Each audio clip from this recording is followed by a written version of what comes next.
నమస్కారం. నిన్నంతా ఒకటే డిస్కషన్. సింగర్ ప్రవస్తి, పాడతా తీయగా జడ్జెస్, జ్ఞాపిక ప్రొడక్షన్స్, ఈటీవీ సంస్థ, పాడతా తీయగా.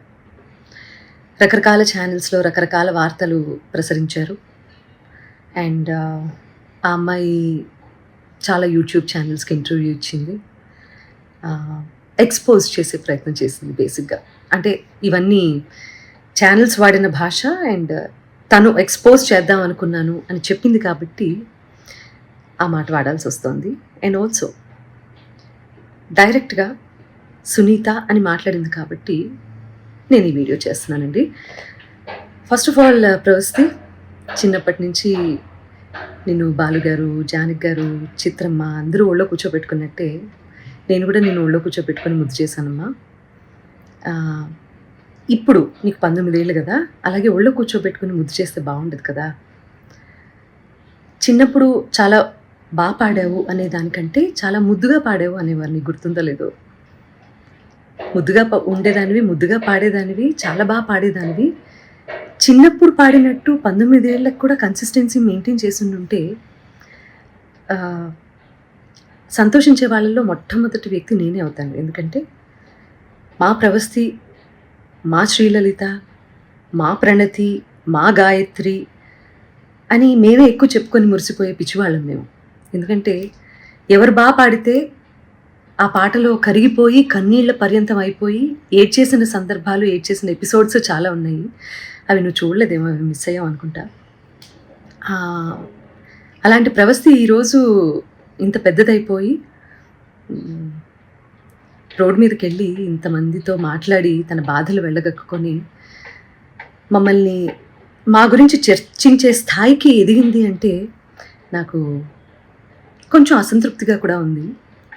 But that doesn't matter for you, because నువ్వు చెప్పాలనుకున్నది చెప్పావు బయటికి వెళ్ళి. ప్రవస్తి, నీకు విషయం చెప్పాలమ్మా. నీకు పాడతా తీయగా కాంపిటీషన్ మాత్రమే కాదు, డిఫరెంట్ ఛానల్స్లో కూడా కాంపిటీషన్లో నువ్వు పార్టిసిపేట్ చేసావు కదా. నీకు ప్రాసెస్ తెలీదమ్మా. సింగర్ సెలెక్షన్ అంటే సింగర్స్ పంపించేటటువంటి సాంగ్ సెలెక్షన్లో రైట్స్ అనేవి కూడా ప్రతి ఛానల్కి కొన్ని సాంగ్స్కి రైట్స్ ఉంటాయి. వాటిల్లోంచి కూడా సెలెక్ట్ చేయాలి అన్న ప్రాసెస్ నీకు తెలుసో లేదో నాకు తెలియదు, కానీ ఆడియన్స్ అందరికీ మాత్రం చెప్తే అన్ని విషయాలు చెప్పు. ప్రాసెస్ గురించి చెప్పు. ఆ ప్రాసెస్లో ఉన్నటువంటి రెస్ట్రిక్షన్స్, ఛానల్కి ఉన్నటువంటి రెస్ట్రిక్షన్స్ ఇవన్నీ కూడా మాట్లాడమ్మా. అప్పుడు నేను నిజంగా సంతోషిస్తాను. సో ఛానల్కి అండి కపుల్ ఆఫ్ రెస్ట్రిక్షన్స్ ఉంటాయి. మ్యూజిక్ని డిప్లాయ్ చేయడానికి, అంటే మ్యూజిక్ని వాడుకోవడానికి అన్ని పాటలకి రెస్ట్రిక్షన్, అన్ని పాటలకి లీనియన్స్ ఉండరు. కాబట్టి ఏంటంటే వీళ్ళు ఇచ్చే పార్టిసిపెంట్స్ ఇచ్చే సాంగ్ లిస్ట్లో వేటికైతే రైట్స్ ఉంటాయో అవి మాత్రమే కాంపిటీషన్లో పాడాల్సి ఉంటుంది. అవి నచ్చ చెప్తాం కూడా ప్రతిసారి. నచ్చ చెప్తా అంటే నేను కాదండి, మేనేజ్మెంట్. తర్వాత ఎన్నిసార్లు రిపీట్ అయింది అంతకుముందు కాంపిటీషన్లో ఆ పాట అనేది కూడా చూస్తారండి యాజమాన్యము. ఇదంతా కూడా మీకు తర్వాత జ్ఞాపిక వాళ్ళు ఎక్స్ప్లెయిన్ చేస్తారు, ఈ ప్రాసెస్ ఎలా సాగుతుంది అనేది. సో నేను ఏ పాట ఇచ్చినా వాళ్ళు వద్దంటున్నారు, నేను ఏ పాట ఇచ్చినా వాళ్ళు వద్దంటున్నారు అని మాత్రమే ఎక్కువసార్లు ప్రొజెక్ట్ చేసింది తను. రీజన్ ఇది అని మీకు తెలియదు కదా, అందుకని చెప్తున్నాను. సో నేను కొరకొరా చూశాను అని చెప్పి అంటున్నావు కదా నాన్న. సో నేను కొరకరా నిన్ను ఎందుకు చూస్తానో, ఎందుకు చూడాల్సిన అవసరం ఏమిటో నాకు అర్థం కాలేదు. అక్కడ ఉన్నటువంటి నేను, కీరవాణి గారు, చంద్రబోస్ గారు నిన్నే ఎందుకు టార్గెట్ చేశామనే విషయం నాకు ఇప్పటికీ ఆలోచించటానికి కూడా నాకు అసలు కనీసం ఆ థాట్ కూడా రావటం లేదు. బేసిక్గా నేను నిన్ను కొరకొర ఎందుకు చూసానో మరి నాకు అర్థం కాలేదు. నువ్వు మర్చిపోయావు అనుకుంటా. నేను నీకు కొన్ని విషయాలు గుర్తు చేస్తాను. ఏంటంటే అమ్మా, క్లాసికల్ రౌండ్లోనే అనుకుంటా నీ దగ్గరికి వచ్చి మరి నువ్వు కొంచెం అప్సెట్గా ఉంటే, ప్రతిదానికి నువ్వు అప్సెట్ అయిపోతావు, ప్రతిదానికి ఇరిటేట్ అయిపోతావు. నీ వాయిస్ అలాంటిది. కొంతమంది ఎమోషన్స్ కంట్రోల్ చేసుకోగలుగుతారు, కొంతమంది కంట్రోల్ చేసుకోలేరు. నేను అమ్మ స్థానంలో ఉన్నాను కాబట్టి నేను అర్థం చేసుకోగలుగుతాను. నీ దగ్గరికి వచ్చి మరి మిగతా పార్టిసిపెంట్స్ సాక్ష్యంగా ఉన్నారు తల్లి. ఈ రోజుల్లో ఏంటంటే నువ్వు నా మీద ఇన్ని లిగేషన్స్ వేసావు, ప్రూవ్ చేసుకోవాల్సిన అవసరం కూడా నాకు ఉంది కదా, unfortunately are fortunately, what ever it may be. So వాళ్ళందరి మధ్యలో నీకే చెప్పాను వచ్చి, ప్రవస్తి క్లిక్ నడుస్తున్నప్పుడు నువ్వు దాన్ని బేస్ చేసుకొని పాడుతున్నావు. మృదంగం అటు ఇటు అయినా కూడా నువ్వు అప్సెట్ అవ్వాల్సిన అవసరం లేదమ్మా. నువ్వు ఎలా పాడావనేది నాకు తెలుసు, మా అందరికీ అర్థమైంది. అక్కడ కొంచెం మృదంగం నేనేదో ఇబ్బంది పెట్టినట్లుంది అని నేను నీ దగ్గరకొచ్చి మాట్లాడాను. అది నువ్వు మర్చిపోయావేమో కానీ నీ మిగతా పార్టిసిపెంట్స్ అందరూ ఏంటో గుర్తుపెట్టుకున్నారు మరి.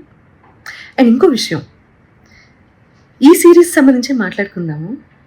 నువ్వు గాయత్రి ఫేవరెటిజం, శ్రీలలిత ఇంకోళ్ళు అని రకరకాల పేర్లు తీస్తున్నావు. నాకు అదేంటో అర్థం కావట్లేదు కానీ వీళ్ళెవ్వరూ మ్యాంగో మ్యూజిక్లో పాడలేదమ్మా నువ్వు తప్ప. నేను నిన్నే ఎందుకు పిలిచాను వీడియో చేయడానికి? నిహాల్ గారు నీ గురువు గారు అష్టలక్ష్మి స్తోత్రం చేసినప్పుడు నేను వెనకాల కోరస్ బ్యాచ్లో నువ్వు పాడావు, గుర్తుందా నీకు? రికార్డ్ చేసినప్పుడు వీడియో షూట్ చేసే టైంలో నేను ఒక్కదాన్నే షూట్ చేయొచ్చు తల్లి. నువ్వు బాడీ షేమింగ్ అని మాట్లాడుతున్నావు కదా, నేను వేరే ఎవరినో నలుగురిని నా వెనకాల కూర్చోపెట్టుకుని చేయొచ్చమ్మా.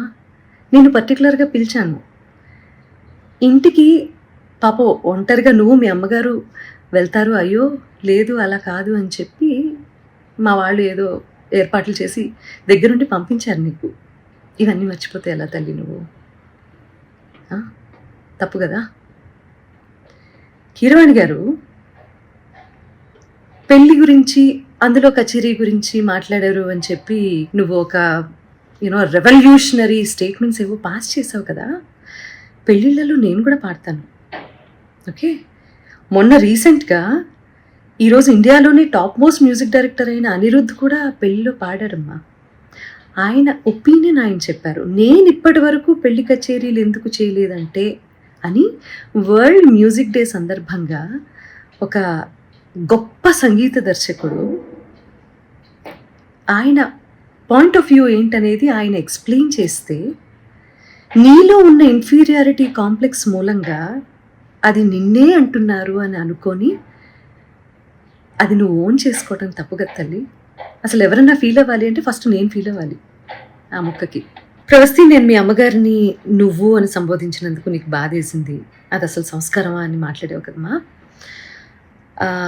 ఎలిమినేషన్ జరిగిన వెంటనే మీ ఇద్దరు పేర్లు అనౌన్స్ చేసిన తర్వాత ఆవిడ స్టేజ్ దగ్గరకు వచ్చి నీ చేతిలో ఉన్న ట్రోఫీ, అసలు ఇది నీ చేతిలో ఉండాల్సిన ట్రోఫీ కాదు, అది ఇచ్చేసేయి అని చాలా ఎమోషనల్ డ్రామా క్రియేట్ చేసి చరణ్ గారి చేతిలో ఉన్నటువంటి మైక్ లాక్కోవడానికి ప్రయత్నం చేసి ఆ తర్వాత వెనక్కి వస్తూ నేను అక్కడ కూర్చున్నప్పుడు నీ మూలంగానే నువ్వే మోసగత్తెవి ఇలా నా మొహం మీద ఇలా పెట్టి మాట్లాడినప్పుడు అది కరెక్ట్ అనిపించిందమ్మా నీకు? నేను ఇలా నమస్కారం పెట్టి ప్లీజ్ అన్నాను, అంతే కదమ్మా. సో అదంతా చాలా కెమెరాస్లో రికార్డ్ అయింది. ప్రవస్తి చెప్పేవన్నీ తప్పులు అని ఆ రికార్డింగ్ బయట పెట్టే అవకాశం ఛానల్కి లేకపోలేదు. కానీ ఆవేశంలో ఉన్నారు మీ అమ్మగారు, నువ్వు చాలా ఎమోషనల్గా ఉన్నారు, ఒక ఓటమిని అంగీకరించలేకపోతున్నారు. కాబట్టి తర్వాత తిరిగి కూర్చొని మాట్లాడదాము అని చెప్పి నువ్వు మీ అమ్మగారు విసురుగా బయటికి వెళ్ళిపోయారు. చాలా ఎమోషనల్గా ఉన్నారు, చాలా ఆవేశంలో ఉన్నారు. మాకు కనీసం మాట్లాడే అవకాశం కూడా ఇవ్వలేదు. చంద్రబోస్ గారు ముందుగా వెళ్ళిపోయారు, ఆయనకి టైం లేదని. కీరవాణి గారు నేను చూడలేనని వెళ్ళిపోయారు. సునీత గారు నా ఎలిమినేషన్ చూడడం కోసమే కూర్చున్నారు. చాలా తప్పు మాట్లాడావమ్మా, చాలా చాలా తప్పు మాట్లాడావు. ఎవరు ఎలిమినేట్ అయితేనో, ఎవరన్నా ఒకళ్ళు జీవితంలో ఓడిపోతేనో సంతోషించేంత నీచమైన క్యారెక్టర్ నాది కాదు. ఈ మాట నీ మూలంగా ఇవాళ చెప్పుకోవాల్సి వస్తుంది. నేను చాలా బాధలు పడ్డాను, నేను కష్టాలు పడ్డాను జీవితంలో. నాకంటే లోయెస్ట్ పాయింట్ అనుభవించిన వాళ్ళు నా తోటి కళాకారుల్లో ఎవరు లేరని నేను ఈరోజు చెప్తాను. అలాంటి నేను ఒకళ్ళ ఓటమి, నేను ఒకళ్ళు ఏడుస్తుంటే చూసి సంతోషించే రకాన్ని కాదు. ఏడుపు విలువ నాకు తప్ప ఎవరికి తెలియదని నేను ఫీల్ అవుతూ ఉంటాను. నాకే బాగా తెలుసమ్మా ఏడుపు అంటే ఏంటో, ఓటమి అంటే ఏంటో, జీవితం అంటే ఏంటో. ఇవన్నీ మీ అందరికంటే ఎక్కువ నాకే తెలుసు, ఓకే? నేను టెక్నీషియన్స్ని చాలా అవమానిస్తాను, చాలా అగౌరవపరుస్తాను అని చెప్పి ఫస్ట్ టైం నేను అలిగేషన్ అన్న మాట వాడుతున్నానమ్మా. సో అది కూడా నువ్వు మాట్లాడటం జరిగింది. ఏ టెక్నీషియన్ని ఒక్క వీడియో బయట తీసుకొని దయచేసి రిలీజ్ చేయను, ఓకే? నేను మనకి స్నాక్స్ ఇస్తారు చూడు, ఆయన్ని కూడా మీరు అనే అంటానమ్మా. అండ్ ఆవేళ నువ్వు ఎలిమినేట్ అవుతావో, ఇంకెవరు ఎలిమినేట్ అవుతారో అసలు ఎలిమినేషన్ గురించి కాకుండా షెడ్యూల్ అయిపోతోంది కదా అని చెప్పి అందరికీ సెట్‌లో ఉన్న వాళ్ళందరికీ భోజనాలు ఆహ్, పెట్టించటమో, లేకపోతే ఒకరోజు నేనో, ఇంకొక రోజు కీరవాణి గారో, ఇంకో రోజు అనిలో ఇలా చేయటం అనేది అది ఒక టీమ్‌లో ఉన్నప్పుడు ఇవన్నీ జరుగుతూ ఉంటాయమ్మా. నువ్వు కూడా నేను పెట్టిన పేస్ట్రీ తిన్నావు మరి. మరి బయటికెళ్ళి అదేంటో నేను ఎలిమినేట్ అయిపోయినందుకే సునీత గారు పార్టీ ఇచ్చారు అందరికీ అని మాట్లాడుతున్నావు. I seriously don't understand this.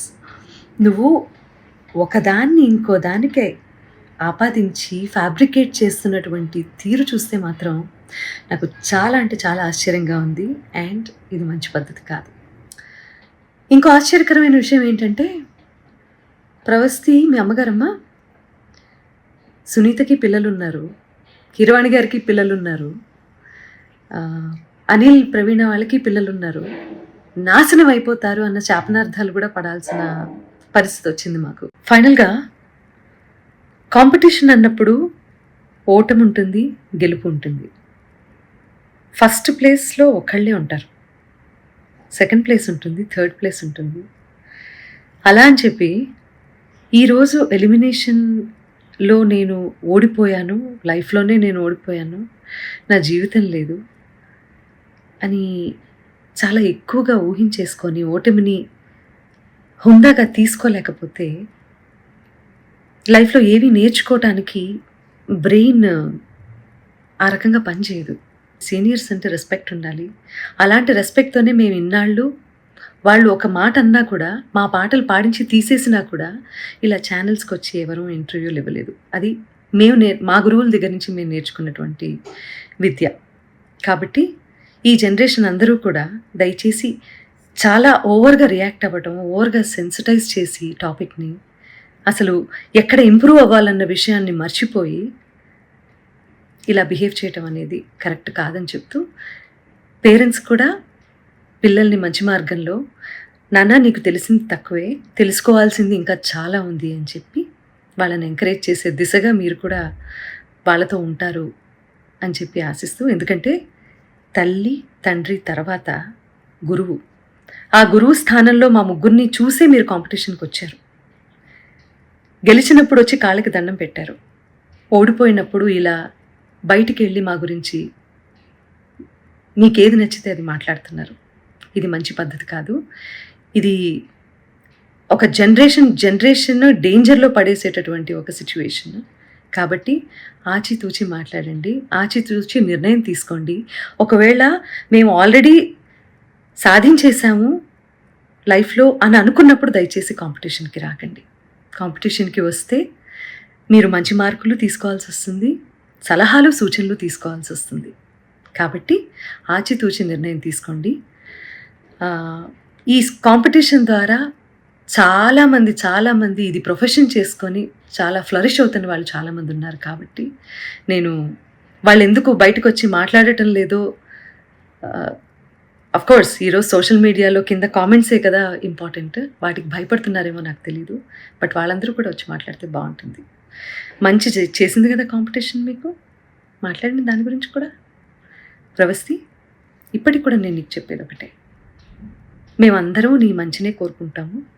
చిన్నప్పటి నుంచి ముద్దు చేశామన్నావు కదా, అలాగే ఇప్పుడు కూడా అదే తల్లి హృదయంతో నీకు చెప్తున్నాను నేను. నువ్వు ఆవేశంలో ఉన్నావు. కొంచెం కూల్గా ఆలోచించి జీవితంలో సరైన నిర్ణయాలు తీసుకొని మంచి గురువు దగ్గర సాధన చేసి మంచి మంచి పాటలు పాడి సంగీత ప్రపంచంలో నీకంటూ ఒక మార్క్ క్రియేట్ చేసుకుంటామని నేను కోరుకుంటున్నాను. ఎందుకంటే దేన్నైనా ఎవరైనా ఆపేంత కెపాసిటీ ఇక్కడ లేదమ్మా. ఎవరి టాలెంట్ని తొక్కేయలేరు, ఆపేయలేరు. అర్థమైందా? దానికి బెస్ట్ ఎగ్జాంపుల్స్ చాలామంది జీవిత చరిత్రలు ఉన్నాయి. వీలైతే నీకు టైం ఉంటే అవన్నీ ఒకసారి చదువు తీరిగ్గా, నీకే అర్థమవుతుంది. Okay, I wish you all the best and please take care.